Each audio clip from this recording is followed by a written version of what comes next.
Cardinal, we begin Lent in just a very short time. This year, Ash Wednesday is early, making Easter almost one of the earliest dates it can possibly be. Yeah.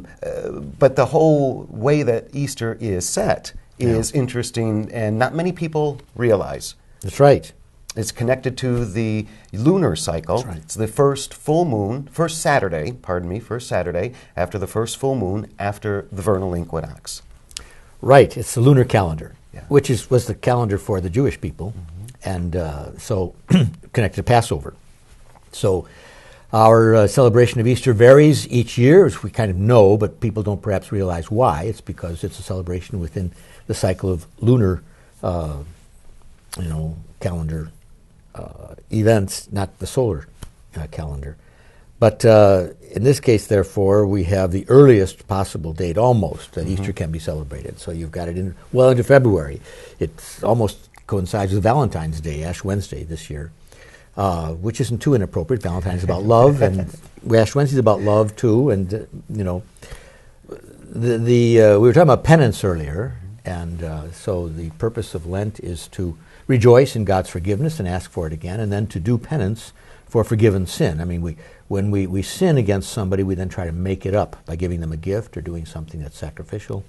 And that's what we do in the case of the penance of Lent. You sacrifice something, whether it's your money in giving alms, whether it's your comfort in abstaining from food and fasting.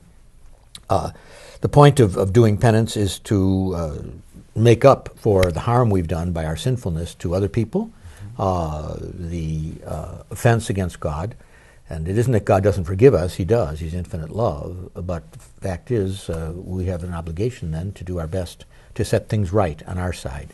So we do penance. So you have a whole 6 weeks to do penance so that the joy of Easter will be, really more festive than it might be if we didn't go through this. It's a preparation. Things that are really important we prepare for. We don't just walk into them.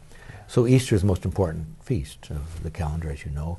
And we have 6 weeks to get ready for it. And we get ready for it by sacrificing ourselves in a penitential act. So it's a good season always, and a season, used to be attached to giving up, and it still is. It should be. We give up things. We sacrifice things. Sure. But you have to understand why. It's to get us ready to celebrate Easter, as you know, because you're a liturgist. It's not just giving something up for the sake of giving something up. No, it's to prepare, right? It's also habits, though, of knowing that something's more important than your own desires. Yeah. That's a good habit to have if you're going to be a responsible person. You mentioned Easter being the heart of the year. It's always amazing to me that the whole rest of our liturgical year is set according to that date of Easter, which is set by the lunar cycle. That's right. Well, we just celebrated Epiphany, and Epiphany tells you when the feasts are going to be celebrated, because when you celebrate Easter, it tells you when you're going to celebrate Pentecost, when you're going to celebrate the Ascension. So everything turns around Easter, as it should. It's the central mystery of our faith. Excellent.